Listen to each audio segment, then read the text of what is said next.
मानो किसी ने बिल्कुल 100% प्रेडिक्शन कर दिया कि इस साल के इस महीने के इतने बजे प्रलय हो जाएगा। मानो ठाकुर जी ने भी सोच रखा हो कि इसी साल के इतने बज के इतने मिनट पे मुझे प्रलय करना हो, किसी ने कह भी दिया कि ठाकुर जी इसी दिन करेंगे। ठाकुर जी के मूड के ऊपर कह देंगे नहीं अब नहीं करना, 4 दिन बाद करूंगा अब तो। क्यों? उनके लिए परिभाषा लिखी जाती। भगवान कौन है?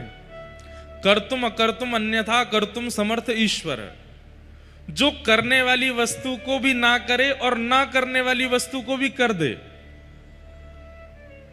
जो करने में समर्थ है उसको ना करे और जो करने में असमर्थ है उसको कर दे।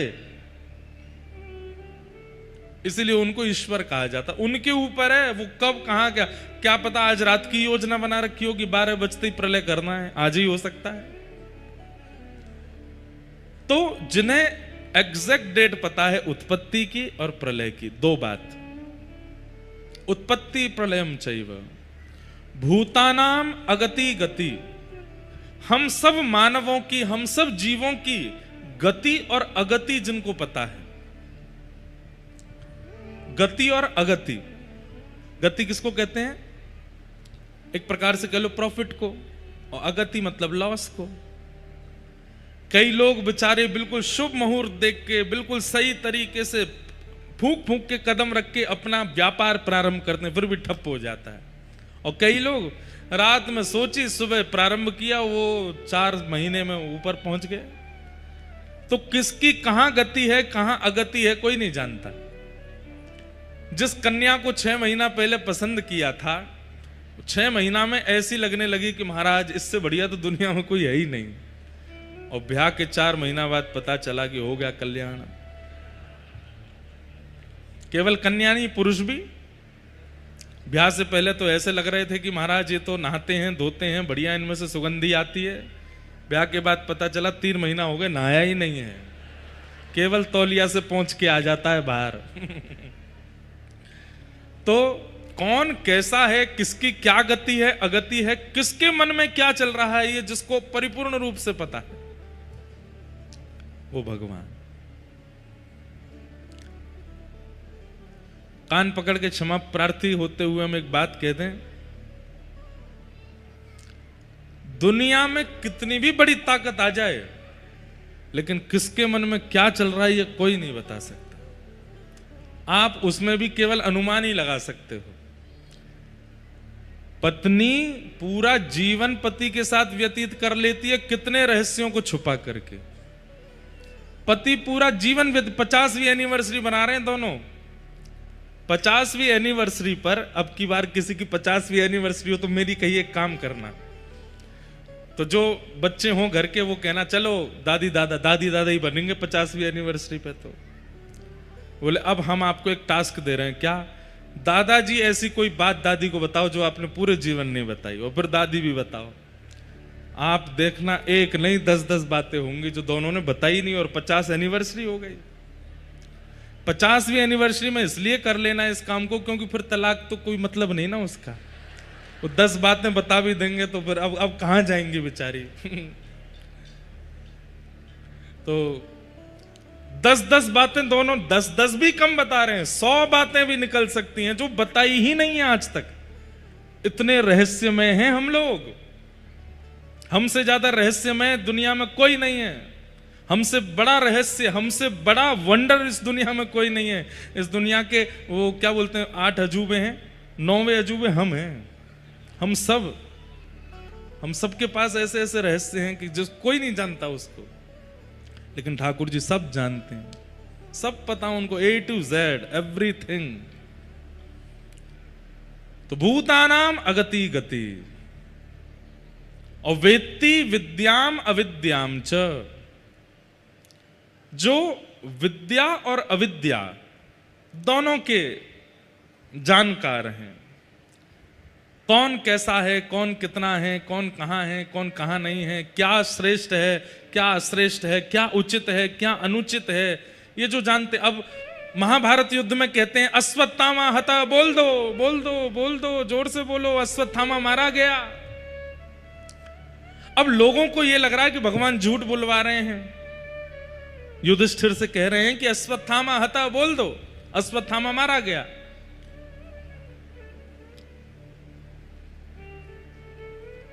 उस समय युधिष्ठिर सोच रहा है कि मैं झूठ नहीं बोलूंगा, तो जोर से बोलने लगा, अश्वत्थामा मारा गया लेकिन नर नहीं हाथी मारा गया है।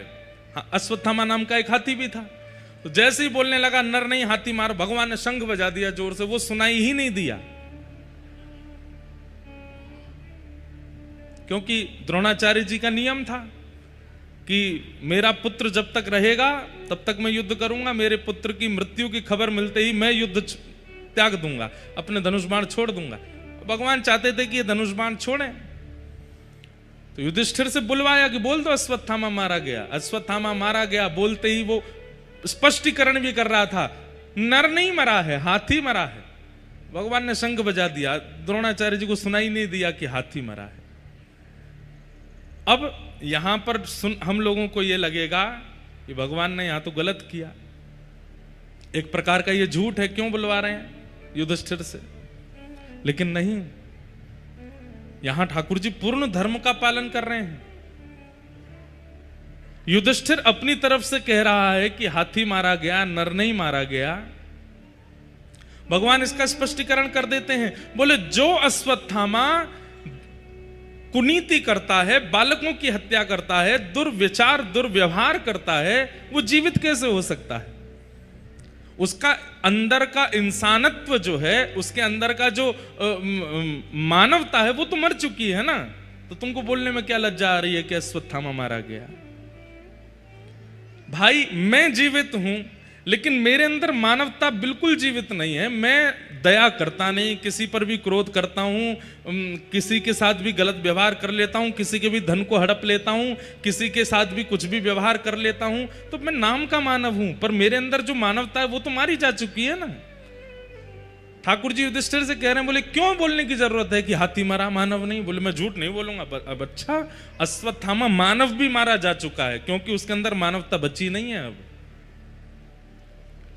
वेत्ति विद्याम अविद्याम च, कब कहां क्या कैसे करना है ये सब जानते हैं। सवाच्यो भगवान इति, वो भगवान है। और ये 6 के 6 लक्षण आपको किसमें दिखेंगे? श्री कृष्ण में दिखेंगे। ये 6 के 6 लक्षण परब्रह्म नारायण में हैं, और वही नारायण श्री कृष्ण रूप में प्रकट हुए हैं, वही नारायण राम रूप में प्रकट हुए हैं, वही नारायण नृसिंह रूप में प्रकट हुए हैं, वही नारायण वराह रूप में प्रकट हुए हैं। कई लोग ऐसा मान लेते हैं कि नारायण पूर्ण ब्रह्म हैं और ये जितने भी अवतार हैं ये सब उनके अंश हैं। नहीं, भगवान के 2 प्रकार के अवतार हैं, एक है अंशावतार और एक है पूर्णावतार। अंशावतार उनको कहा जाएगा जो पृथ्वी पर थोड़ी देर के लिए आए, लेकिन जिन्होंने पूरी लीला की है वो पूर्णावतार है। जैसे राम कृष्ण, ये भगवान के अंश नहीं है, भगवान ही पधारे हैं। लेकिन जैसे कूर्मावतार, मत्स्य अवतार, कच्छप अवतार, ये भगवान के अंशावतार। इसलिए भगवान कौन है? जो ये 6 भगों से युक्त हैं वो भगवान है। और वही नारायण हैं तो कृष्ण वृंदावन में। लेकिन ठाकुर जी मन में ये सोच रहे हैं कि ये ब्रजवासी मोह प्रणाम ना करेंगे। मैं चाहे इन तक कितनों कह लूं, मैं जय जय हूं, मैं भगवान हूं, मोह प्रणाम कर लो, मोह वंदन कर लो, जब मोह प्रणाम ना करेंगे। एक बार ठाकुर जी ने किया भी, एक बार नहीं अनेक बार किया ऐसा।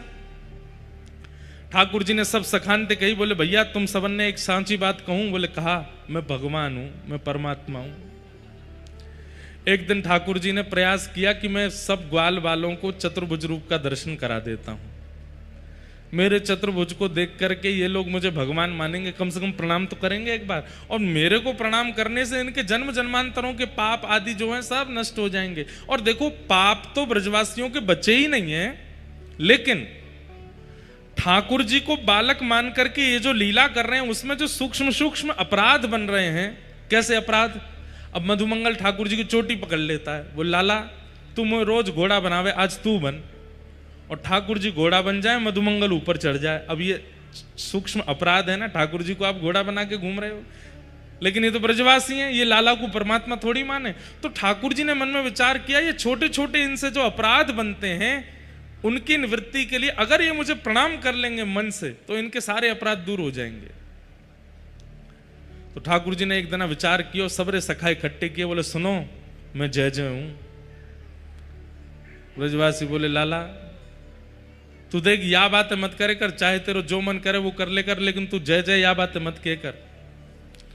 ठाकुर जी बोले एक रूप दिखाऊं अपना? बोले दिखाओ। इतने में ठाकुर जी ने 2 भुजा और प्रकट कर ली, शंख चक्र गदा पद्म धारण कर ली और धारण करके दर्शन कराए। जैसे इस चतुर्भुज रूप में दर्शन कराए, पहले तो ब्रजवासी आंख खोल करके देखने लगे, मुंह खुले रह गए, आंख खुली रह गई। ठाकुर जी को लगी अब ये मुंह को प्रणाम करेंगे। इतने में ही सब ग्वाल बाल थोड़ी देर बाद बोले लाला जे 2 भुजा कहां से लेके आयो तू, हमू बता दे दुकान को नाम। ठाकुर जी बोले ले दुकान को नाम पूछ रहे हैं। लाला इस सुदर्शन चक्र बहुत जोर को लेंगे, मुंह दे दे मैं घुमाऊंगा या को, ये गदा बहुत बढ़िया लग रही है, लियो या मैं लेके जाऊं। चारों आयुध लेके भाज गए सब रे। यशोदा मैया से जाके कह रहे मैया तेरो लाला कोई दुकान से 2 हाथ बनवा लाए और 4 भुजा धारण करके घूमे। ठाकुर जी बोले जे ना मानेंगे मोह परमात्मा। तब ठाकुर जी ने विचार किया ऐसा क्या करें कि एक बार मेरी आराधना तो कर लें। तब ठाकुर जी ने सोचा कि श्री गिरिराज मेरा रूप है, अगर उनकी आराधना करवा लूंगा, उनकी पूजा करवा दूंगा तो मेरी पूजा का फल इनको प्राप्त हो जाएगा। और श्री ठाकुर जी ने फिर ये योजना बनाई और ब्रजवासियों से जाकर के कहा भैया चलो गिरी पूजेंगे। और अब सब गिरिराज जी पूजवे के काजे पहुंचे।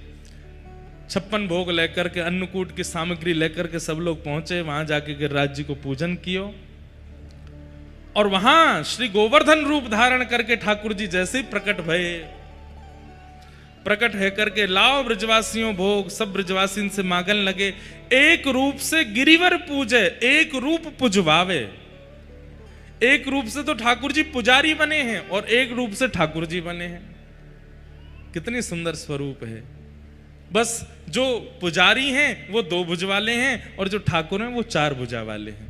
दूसरा अंतर क्या है, जो पुजारी हैं वो केवल पगड़ी पहन के बैठे हैं और जो ठाकुर जी हैं उन्होंने मुकुट पहना है, विशेष श्रृंगार किया है, खूब सारे आभूषण पहन रखे हैं। सब ब्रजवासी आनंदित हो गए। तभी वहां नारद जी आए और 56 भोग की सामग्री में से कुछ सामग्री ले जा करके, कल कितना सुंदर 56 भोग हुआ, आप लोगों ने दर्शन किए थे कल। कई लोग तो बिना किए चले गए। कल कथा के बाद पीछे ठाकुर जी का 56 भोग मनोरथ हुआ। कितनी शुद्धता, कितनी पवित्रता से पूरा मनोरथ किया। देखो बंधुओं, अपने सुख के लिए जब हम उत्सव करते हैं ना तो हम शुद्धता, पवित्रता इन सब का ध्यान नहीं रखते। बस अच्छा बनना चाहिए, सब कुछ सबको दिखना चाहिए कि हमने ऐसा किया, लेकिन ऐसा कल नहीं था। बाकायदा सब हमारे ब्रज के, सब हमारे गिरिराज जी के सेवक जन आए, हमारे सब ब्रजवासी बंधु आए। पहले दिन से ही आकर के सब सामग्री सिद्ध की, दूध घर की सामग्री, सकड़ी सामग्री, अनसकड़ी सामग्री, और पूरी सामग्री के नीचे पहले गोबर को लेप लगायो गयो, हल्दी से चारों तरफ परकोटा बनायो गयो, सब में तुलसी छोड़ी गई। बाकायदा जैसे आरती वंदन पूजन होना चाहिए वैसे कियो। ठाकुर जी के सन्मुख सामग्री पधराने के बाद में 4 पद गाए गए, तब तक पर्दा नहीं खोले गए, किसी को दर्शन नहीं होंगे। और जब ठाकुर जी ने आरोग ली फिर पर्दा खोल के सबको दर्शन कराए। कितने भाव से इसमें ठाकुर जी के सुख का विचार किया गया था उत्सव में, और यही होना चाहिए। कभी भी कोई भी उत्सव कीजिए, अपने सुख का विचार करके ठाकुर जी को मत तैयार करो, ठाकुर जी के सुख का विचार करो कि उनको सुख मिलेगा। आज नौका विहार है और आज ठाकुर जी नौका विहार करेंगे। अब देखेंगे जाके कैसी वहां आज भी ठाकुर जी के सुख का विचार होगा। हमने तो पहले ही कल भी कहा था नौका विहार का समय नहीं है, पर क्योंकि सारी नदियों में बाढ़ आ रखी है इसलिए नौका विहार हो जाएगा। वृंदावन में इतना पानी भर गया कि आधे से ज्यादा वृंदावन के लोग सब्जी मंडी भी नाव चला के ही जा रहे हैं। तो आधे से ज्यादा वृंदावन में जो ठाकुर जी बैठे हैं उन क्षेत्रों में, उनको भी कहीं जाना होता होगा तो नाव से ही जा रहे होंगे, तो उस बहाने नौका विहार चल रही है। उसी बहाने से आज यहाँ भी नौका विहार होगी। पूरा जो, अब उसको हम स्विमिंग पूल तो बोलेंगे नहीं, आज से वो सरोवर हो गया है। उस सरोवर का सारा पानी निकाला गया, पूरा उसको धो करके साफ करके उसमें पवित्र नदियों के जल डाले गए हैं, कमल पुष्प आदि सब पधराए गए। अभी हमने देखा नहीं है, देखूंगा मैं तो जाके। कथा के बाद आज नौका विहार का दर्शन होगा। ठाकुर जी के सुख का विचार करना चाहिए, उनको प्रिय लगे, उनको सुख लगे। तो नारद जी महाराज आए और 56 भोग की सामग्री में से कुछ सामग्री ले जाके इंद्र को पवाने लगे। इंद्र ने जैसी पाया बोला, भैया कहां से लाए इतनी बढ़िया सामग्री? बोले कि ये तो व्रजमंडल में आजकल तुम्हारी पूजा बंद हो गई है, इंद्र की पूजा बंद हो गई है। कन्हैया ही 2 रूप धारण करके एक रूप से पूजा कर रहा है, एक रूप से पुजवा रहा है। तो वहीं से हमको लगा कि सामग्री बहुत बढ़िया बनी है, तुमको भी पवानी चाहिए। इंद्र को जैसे ही पता चला कि ब्रजवासियों ने मेरी पूजा बंद कर दी, मेघमालाओं को, अब देखो सब लोग इधर देखो, इंद्र ने क्या किया? मेघमालाओं को आज्ञा कर दी कि व्रजमंडल को डुबो दो। ये देवता करता है, भगवान ऐसा कभी नहीं करते। मेरे को भोग नहीं लगाया, मेरा श्रृंगार नहीं किया, मेरे दीपक नहीं जलाए, या मेरा ऐसा नहीं किया, तुमने ऐसा नहीं किया, अब देखो तुमको मैं कष्ट दूंगा। ये देवता करते हैं, ये भगवान नहीं करते। समझ में आ रही है बात? कई बार हम लोग ऐसा सोचने लगते हैं, और कई बार हमें कई बड़े बड़े महापुरुष लोग बता भी देते हैं, तुम्हारे वो वाले देवता नाराज हो गए हैं, तुम्हारे ये वाले देवता नाराज हो गए हैं, तुम्हारी देवी नाराज हो गई हैं, तुमने ये नहीं किया, तुमने वो नहीं किया।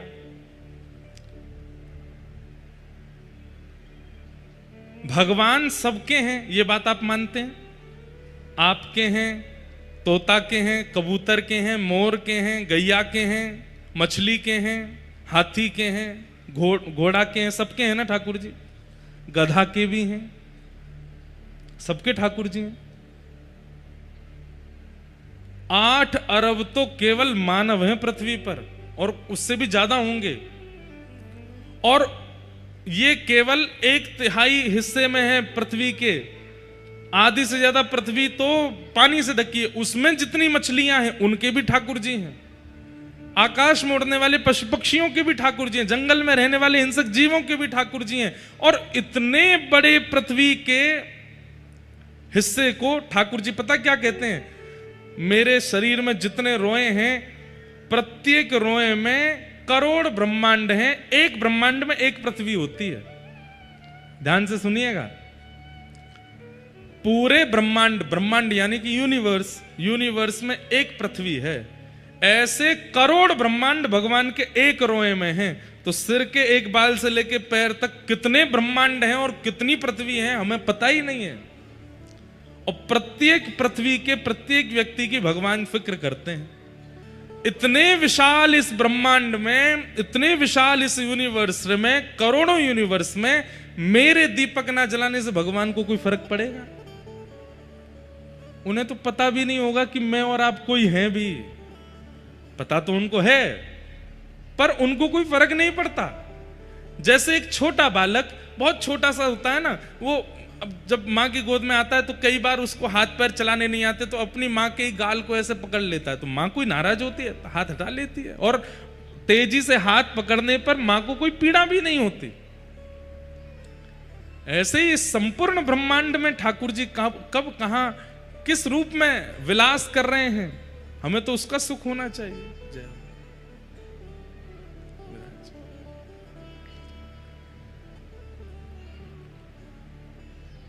संपूर्ण ब्रह्मांड एक नहीं अनेक हैं।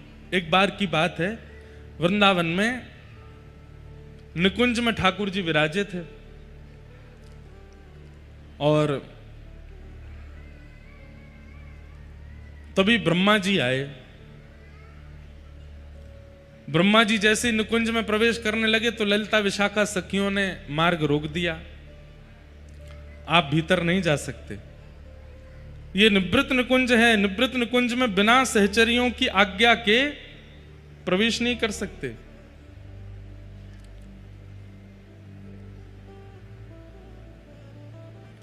हमारे श्री हरिदासी परंपरा में एक भाव गाते हैं, कुंजी नित्य विहार की श्री हरिदासी पास। कुंजी कहते हैं चाबी, चाबी नित्य विहार की। ठाकुर जी का जो नित्य विहार चल रहा है, जिस स्थान पर विहार चल रहा है, वहां की जो चाबी है वो किन के पास है? बोले श्री हरिदास जी के पास है, या हरिदासियों के पास है। हरिदास जी कौन है? श्री ललिता जी के अवतार। श्री ललिता जी हरिदास जी के रूप में आई हैं। मतलब ललिता विशाखा की आज्ञा के बिना ब्रह्मा भी निवृत्त निकुंज में प्रवेश नहीं कर सकते। तो ब्रह्मा जी आए और आकर के जैसे निवृत्त निकुंज में प्रवेश करने लगे, वृंदावन में प्रवेश करने लगे, तो ललिता विशाखा जी ने द्वार रोक दिया, आप भीतर नहीं जा सकते, अभी ठाकुर जी का नित्य विहार चल रहा है। तो ब्रह्मा जी व्यंग में हंस करके बोले आपको भी पता नहीं है मैं कौन हूं। ललिता जी बोली कौन हूं आप? बोले मैं ब्रह्मा हूं। बोले अच्छा ब्रह्मा हो? कौन को रो रहो भैया? अरे मैया तेने का ठानी मन में, छोरा छोड़ दियो वन में ऐसी जोर तो रो रहा है।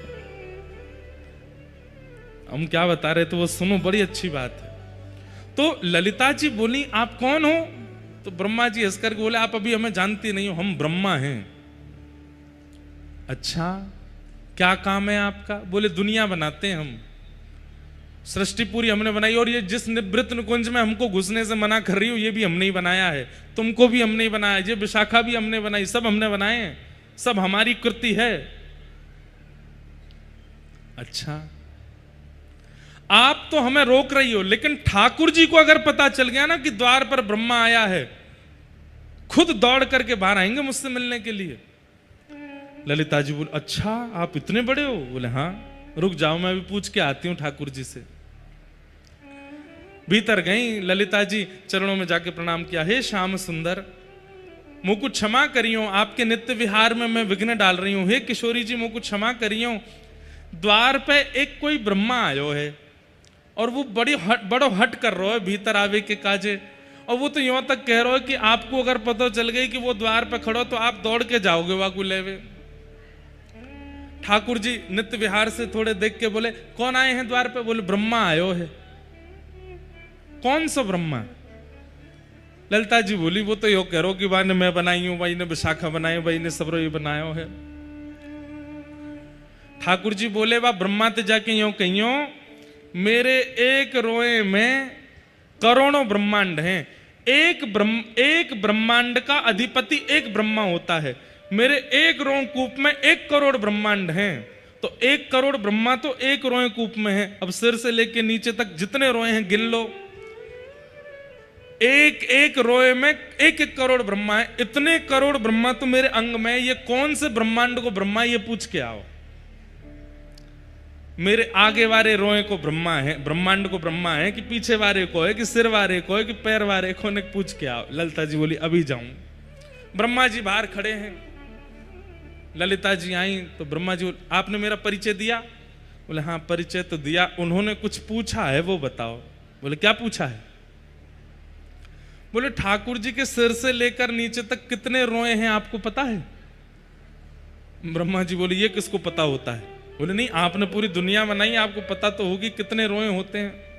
बोले लगभग 3-3.25 करोड़ के आसपास रोए होते हैं एक व्यक्ति के शरीर में। बोले अच्छा, तो ठाकुर जी कह रहे हैं मेरे एक रोए में 1 करोड़ ब्रह्मांड हैं, एक ब्रह्मांड का अधिपति एक ब्रह्मा होता है। आप कौन से वाले रोए में कौन से ब्रह्मांड के ब्रह्मा हो? वो ठाकुर जी पूछ रहे हैं। सुनते ही ब्रह्मा जी मूर्छित होकर गिर पड़े वहीं पर, और जब होश में आए तो बोले मेरे अलावा भी ब्रह्मा हैं। बोले तुम्हारे अलावा कम से कम 3000 करोड़ ब्रह्मा हैं, तुम कौन से हो? बोले सुनिए आप मना कर दीजिएगा, मैं भूल गया, मेरे को पता ही नहीं कि मैं ब्रह्मा हूं। आज के बाद कभी नहीं आऊंगा निकुंज निवृत्त निकुंज, जब तक ठाकुर जी आज्ञा नहीं करेंगे। लौट गए वहां से।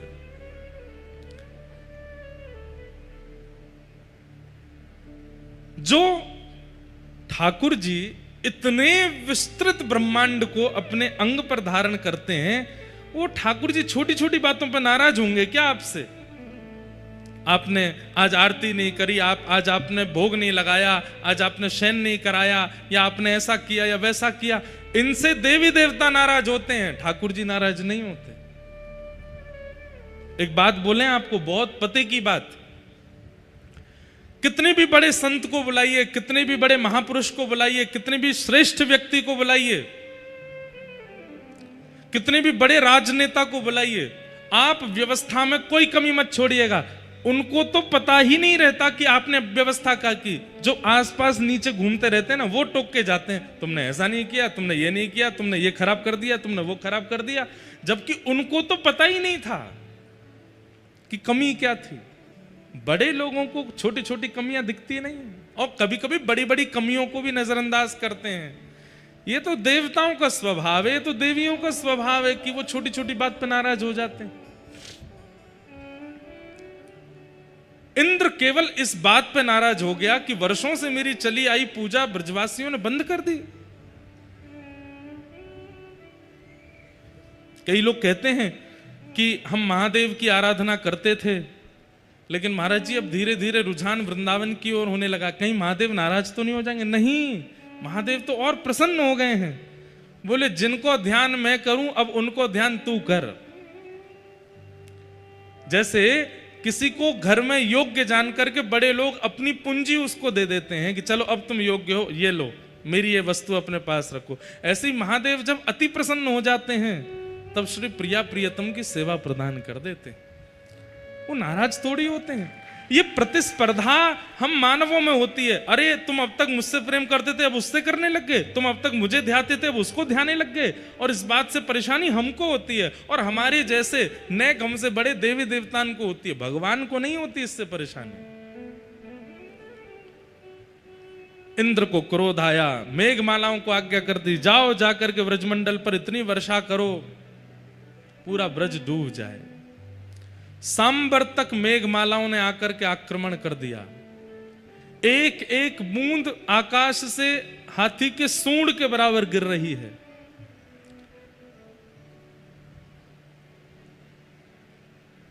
एक एक बूंद हाथी के सूंड के बराबर, मतलब कि चंद सेकंडों में तो कमर कमर तक पानी भर गया। गड़गड़ करके आकाश में बादल गरजने लगे।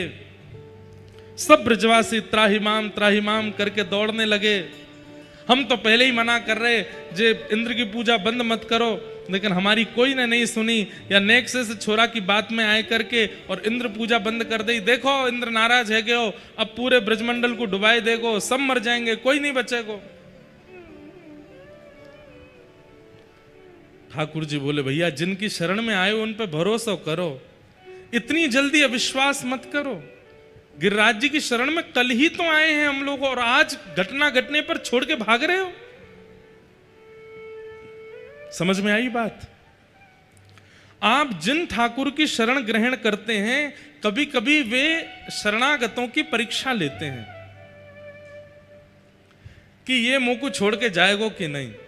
और एक आपत्ति आने पर जैसे ही आपके मन में विश्वास होता है कि ये भगवान तो हमारी रक्षा कर ही नहीं रहे हैं, हम इनकी शरण में आए फिर भी हम पे आपत्ति आ रही है, ठाकुर जी मानो परखते हैं कि आप कितने श्रेष्ठ हो।